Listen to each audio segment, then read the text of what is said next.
Ma'am, saan po dito papasok yung laging kino-comment ng mga kababayan natin na issue at usapin po ng conflict of interest sakaling si Secretary Remulla po ang maupo bilang ombudsman?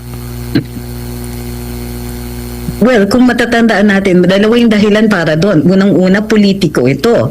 Si SOJ, bago siya na italaga bilang Secretary of Justice, has been involved doon sa local politics. At involved din ang buong pamilya niya. Sa madaling sabi, political dynasty ang pamilya niya. Kasalukuyan, ilan ba sa immediate family niya ang nakatalaga?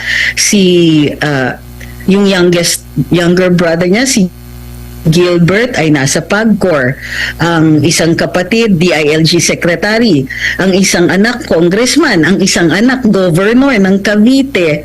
So, di ba, dun pa lang sa mga immediate relatives niya, kapag nagkaroon ng kaso ang mga to, di automatic ang conflict of interest niya. Pero dahil miyembro siya ng political dynasty, ilan pa ang mga kapamilya na posibleng may mga kaso na aakyat sa ombudsman. Bukod pa doon, ang isang politiko, sanay yan sa mga pakiusapan, lakaran.